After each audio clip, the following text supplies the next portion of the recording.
Hello नमस्कार। एक बार फिर से आप सभी का स्वागत है आपकी अपनी क्लास में। आशा करता हूं कि आप सब अच्छे होंगे। दोस्तों, आज की इस क्लास में हमारा न्यू सेशन स्टार्ट हो चुका है। कोपा ITI के जो छात्र अभी जिन्होंने एडमिशन लिया है वो छात्र इस क्लास को देखकर अपनी तैयारी को अब से मजबूत कर सकते हैं। यानी शुरुआत में की गई तैयारी शुरू से लेकर अंत तक हम आपके साथ कोर्स को शेयर करेंगे और नए नए क्वेश्चन आंसर भी लेके आएंगे और थ्योरी भी आपको सिखाई जाएगी। तो न्यू सेशन स्टार्ट करते हैं इस एक और क्लास के साथ। तो चलिए शुरू करते हैं बिना टाइम वेस्ट किए हुए। आज की हमारा जो पहला चैप्टर है ना, चैप्टर नंबर फर्स्ट है कंप्यूटर तथा विंडोज ऑपरेटिंग सिस्टम का परिचय। उसके बारे में जानकारी पढ़ेंगे और ये थ्योरेटिकल होगी। यानी थ्योरी भी जितनी कि मेन पॉइंट होते हैं उनको मैंने इस क्लास में एक्सप्लेन किया है। तो आशा करता हूँ कि आपको हमारी क्लास पसंद आएगी। यानी हमारा जो पहला चैप्टर है वो क्या है, कंप्यूटर का परिचय। क्या है कंप्यूटर का परिचय, कंप्यूटर क्या है इसके बारे में हम जानकारी लेंगे इस वीडियो में। हमारा पहला क्वेश्चन यही बन जाता है, कंप्यूटर क्या है। तो कंप्यूटर एक इलेक्ट्रॉनिक मशीन है। यानी कंप्यूटर क्या है, कंप्यूटर एक इलेक्ट्रॉनिक उपकरण है। यानी इलेक्ट्रॉनिक डिवाइस है जो डाटा को प्रोसेस करता है और उसे जानकारी में परिवर्तित करता है। इसका मुख्य उद्देश्य विभिन्न गणनाओं और प्रक्रियाओं को तेजी से और सटीक रूप से पूरा करना होता है। नहीं, इसमें क्या बताएं, ये डाटा को प्रोसेस करता है और हमें उसे जानकारी में परिवर्तित करता है। यानी कंप्यूटर जो इनपुट लेता है, यानी कंप्यूटर लेता क्या, इनपुट लेता है, फिर क्या करता है, प्रोसेसिंग करता है, फिर हमें क्या देता है, आउटपुट, यानी आउटपुट। ठीक है। तो हमें जो परिवर्तित जानकारी यानी इम्पोर्टेंट जानकारी यानी महत्वपूर्ण इन्फॉर्मेशन है वो हमें आउटपुट के द्वारा दी जाती है। तो आप समझ गए होंगे कि हमारे ये कंप्यूटर का परिचय क्या करना चाहता है। कंप्यूटर एक इलेक्ट्रॉनिक डिवाइस है जो डाटा को इनपुट करके प्रोसेस करके हमें महत्वपूर्ण यानी परिवर्तित जानकारी प्रदान करता है, उसे आउटपुट कहते हैं। अब आप सबके दिमाग में यह भी प्रश्न आ रहा होगा कि कंप्यूटर की उत्पत्ति हुई तो हुई कैसे। कंप्यूटर शब्द की उत्पत्ति कंप्यूट शब्द से हुई है। यानी कंप्यूट शब्द से हुई है जिसका अर्थ होता है गणना करना। जिसका अर्थ होता है गणना करना। कंप्यूटर शब्द की उत्पत्ति कंप्यूट शब्द से हुई है जिसका अर्थ होता है गणना करना। प्रारंभ में कंप्यूटर का उपयोग केवल गणना करने के लिए किया जाता था, लेकिन अब तक एक बहुउद्देशीय उपकरण बन गया है। यानी शुरुआत में कंप्यूटर सबके पास नहीं होते थे, किसी के पास, यानी जो बड़े पैसे वाले होते थे उनके पास होते थे और जो महंगे भी आते थे, जिनके पास जगह भी ज़्यादा और स्पेस भी ज़्यादा घेरता था। गणना। प्रारंभ में कंप्यूटर का उपयोग केवल गणना करने के लिए किया जाता है। यानी प्रारंभ में सिर्फ और सिर्फ कंप्यूटर का उपयोग गणना यानी गिनने के लिए, यानी संख्या को गिनने के लिए किया जाता है। नहीं, इसको कंप्यूटर शब्द का हिंदी में अर्थ होता है संगणक।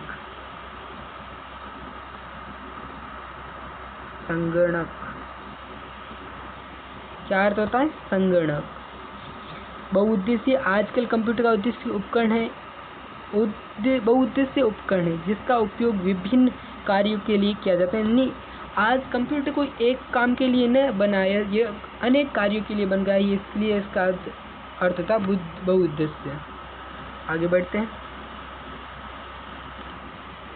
कंप्यूटर के मुख्य घटक कौन कौन से हैं। कंप्यूटर के मुख्य घटक हार्डवेयर एंड सॉफ्टवेयर होते हैं। यानी कंप्यूटर के दो ही मुख्य घटक होते हैं, हार्डवेयर और सॉफ्टवेयर। हार्डवेयर कंप्यूटर के भौतिक घटक होते हैं जिन्हें हम देख और छू सकते हैं, और सॉफ्टवेयर प्रोग्रामों और निर्देशों को सेट करता है जो हार्डवेयर को नियंत्रित करता है। यानी हार्डवेयर यानी जो इसको हम छू सकते हैं या देख सकते हैं, यानी जो हार्ड पार्ट यानी हार्डवेयर, और जो सॉफ्टवेयर यानी जिसको हम छू नहीं सकते, देख नहीं सकते, महसूस करते हैं, उसको सॉफ्टवेयर कहा जा सकता है। हार्डवेयर के हम जो उदाहरण देख सकते हैं वो कीबोर्ड है, माउस है, मॉनिटर है, सीपीयू है और अन्य उपकरण भी शामिल होते हैं। यानी जो कंप्यूटर में कैबिनेट है, माउस है, कीबोर्ड है, मॉनिटर है, सीपीयू है, यूपीएस है, एलईडी है, और जो मतलब कैबिनेट के अंदर होते हैं रैम है, एसएमपीएस है, ये सब हार्डवेयर के पार्ट्स होते हैं। सॉफ्टवेयर में हम सॉफ्टवेयर के दो मुख्य प्रकार होते हैं, सिस्टम सॉफ्टवेयर और एप्लीकेशन सॉफ्टवेयर। अब आ जाते हैं हमें सॉफ्टवेयर।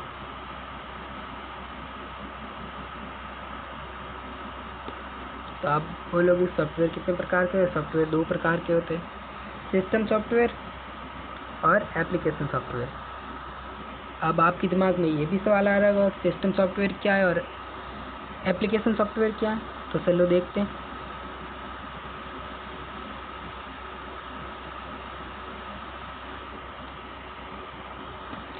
सिस्टम सॉफ्टवेयर वो सॉफ्टवेयर होते हैं जो सिस्टम में पहले से इनबिल्ड होते हैं, यानी जब कंप्यूटर बना था उसमें इनबिल्ड होते हैं, वो बायोज हैं। अब आपके दिमाग में ये भी सवाल आ रहेगा बायोज क्या है, तो हम आगे क्लास जब देखेंगे तो बायोज के बारे में पढ़ेंगे। अब आपको फुल फॉर्म में बता देता हूँ इसके साथ। बेसिक इनपुट आउटपुट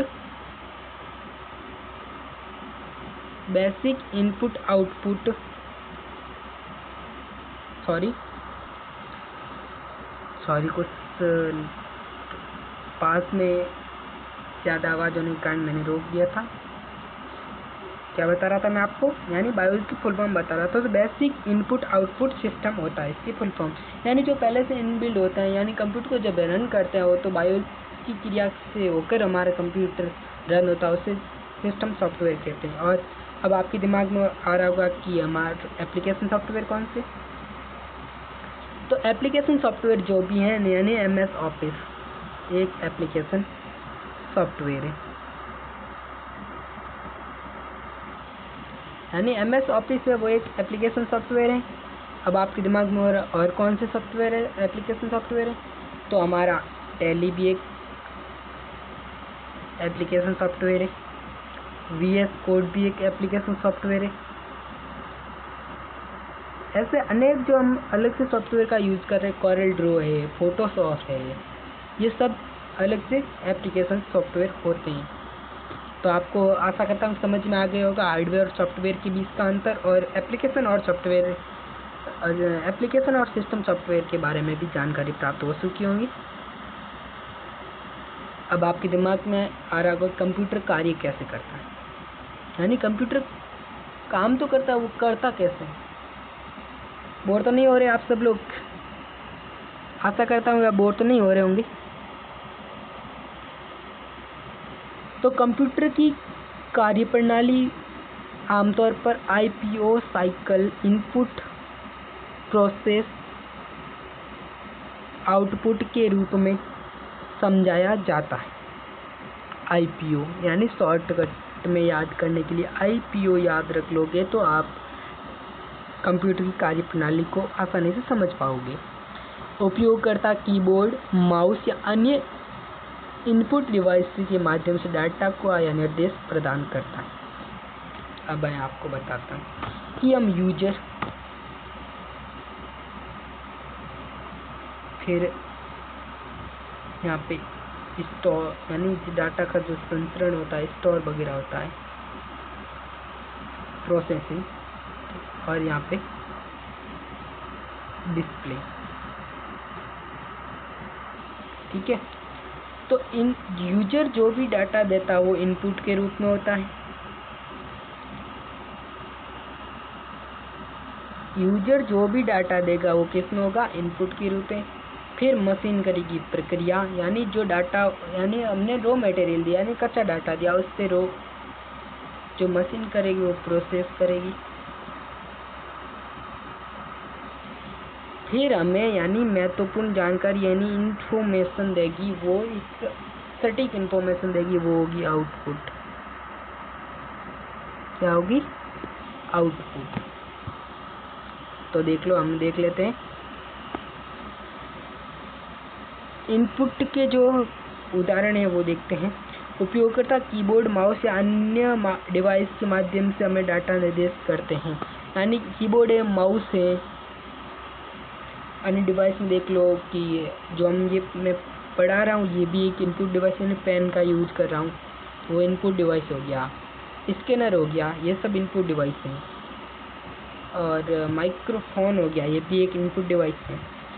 प्रोसेस में CPU, central processing unit, CPU की फुल फॉर्म होती है सेंट्रल प्रोसेसिंग यूनिट। डाटा को प्रोसेस करता है, यानी गणना करता है और तुलना करता है और डाटा को प्रोसेस करता है। यानी जो सेंट्रल प्रोसेसिंग यूनिट है उसको डाटा के ऊपर प्रोसेस करता है और हमें नई जानकारी प्रदान करता है।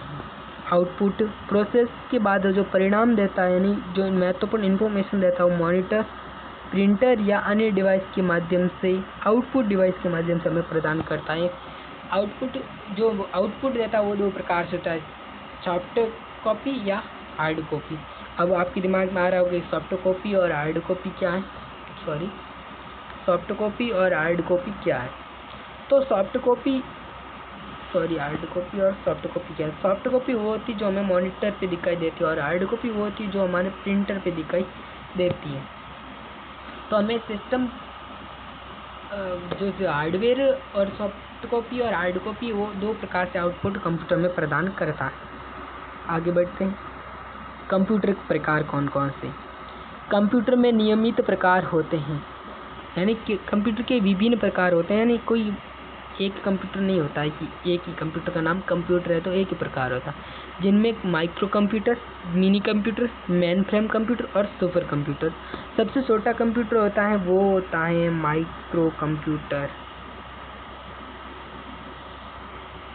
जैसे डेस्कटॉप हो गया, लैपटॉप हो गया। फिर होता है मिनी कंप्यूटर, छोटे या मध्यम आकार के कार्यों के लिए उपयोग किया जाता है। फिर मेन फ्रेम कंप्यूटर, बड़े या जटिल कार्यों और बड़े संगठनों या बैंक में उपयोग लिए जाते हैं। और सुपर, अत्यधिक तेज और जटिल कार्यों के लिए उपयोग किया जाता है। वैज्ञानिक अनुसंधान के लिए सुपर कंप्यूटर का यूज किया जाता है। सबसे पहले सुपर कंप्यूटर भारत में 10,000 ऐसा कुछ नाम है वो आया था, मैं आपको बता दूंगा। आगे जो क्वेश्चन आंसर आएगा उस टाइम मैं बताऊंगा, वो अभी थ्योरेटिकल में नहीं पढ़ना आपको। यानी सुपर कंप्यूटर सबसे तेज कंप्यूटर होता है। नेक्स्ट, कंप्यूटर का उपयोग कहाँ कहाँ होते हैं ये भी पता होना चाहिए ना आपको कि कंप्यूटर काम में आता है, उपयोग कहाँ आता है। शिक्षा के क्षेत्र में देखो, कंप्यूटर का उपयोग शिक्षा, ऑनलाइन लर्निंग, रिसर्च और ई बुक्स के लिए किया जाता है। ऑनलाइन लर्निंग और रिसर्च और ई बुक्स, यानी कंप्यूटर जो हम याद करो कोरोना का टाइम, जब सारी स्कूलें, संस्था, कोचिंग वगैरह सब बंद थी तो हमारा साथ किसने दिया था, लैपटॉप, कंप्यूटर या मोबाइल फ़ोन है। मोबाइल फ़ोन भी एक कंप्यूटर की भाषा ही, कंप्यूटर ही मान सकते हो। स्वास्थ्य के क्षेत्र में कंप्यूटर का उपयोग स्वास्थ्य में रोगी की जानकारी, निदान और चिकित्सा उपकरणों के लिए किया जाता है। रोगी की जानकारी लेने के लिए हम कंप्यूटर रोगी की जानकारी संग्रहित और प्रदर्शित करें। रिपोर्ट, हम कहते हैं ना, जो रिपोर्ट दर्ज होती है वो रिपोर्ट कहाँ पे होती है, वो कंप्यूटर के द्वारा ही निकाली जाती है। फिर निदान, यानी उस रिपोर्ट के बाद में हम डॉक्टर को चेक कराते हैं। यानी रिपोर्ट लिख दी, फिर हम डॉक्टर के पास गए उसका निदान करने के लिए। और चिकित्सा, कंप्यूटर से चिकित्सा ऊपर नियंत्रण करने के लिए भी किया जाता है। व्यवसाय, यानी कंप्यूटर का उपयोग व्यवसाय, लेखांकन, स्टॉक प्रबंधन और ग्राहक सेवा के लिए भी किया जाता है। यानी लेखांकन, अकाउंटिंग, स्टॉक प्रबंधन यानी कुछ डाटा को स्टोर करने के लिए, और ग्राहक सेवा यानी मित्र की सेवा देने के लिए, यानी अकाउंटिंग के लिए भी किया जाता है, स्टॉक प्रबंधन के लिए भी किया जाता है और ग्राहक सेवा के लिए भी किया जाता है। दोस्तों, आज की क्लास में बस इतना ही। देखते रहिए हमारे YouTube channel digital.computer education computer point को और अपनी तैयारी को शुरू से लेकर एंड तक मजबूत करते रहिए। आशा करता हूँ कि हमारी पहली क्लास न्यू सेशन की आपको पसंद आई होगी। हमें कमेंट करके ज़रूर बताइएगा कि हमारी क्लास और कंटेंट आपको कैसा लगा और आप पहले चैप्टर कोपा ITI के पहले चैप्टर को कैसे एंजॉय कर रहे हैं। और आशा करता हूँ कि आप कॉलेज सब जा रहे होंगे, इंस्टीट्यूट में क्लास में पढ़ाई कैसी हो रही है उसका रिवीजन भी देख लीजिए ना एक बार हमारी क्लास को, तो काफ़ी आपको समझ में आने वाला है। दोस्तों प्रैक्टिकल तो हम नहीं समझा सकते क्योंकि प्रैक्टिकल के लिए हमारे पास फुल सुविधा न होने के कारण वापस आता हूँ। बाकी प्रैक्टिकल मोबाइल से नहीं करवाया जा सकता, ऑनलाइन क्लास में प्रैक्टिकल नहीं हो सकता, इसीलिए मैं आपको थ्योरेटिकल का पार्ट पूरा समझा दूंगा और उसी के साथ आपको एग्ज़ाम टाइम में और उससे पहले यानी चैप्टर वाइज क्वेश्चन आंसर भी आपको मैं बता दिए जाएंगे। तो थैंक यू सो मच, देखते रहिए हमारे यूट्यूब चैनल और हमारी क्लास को लाइक शेयर एंड सब्सक्राइब कीजिए प्लीज़। Thank you.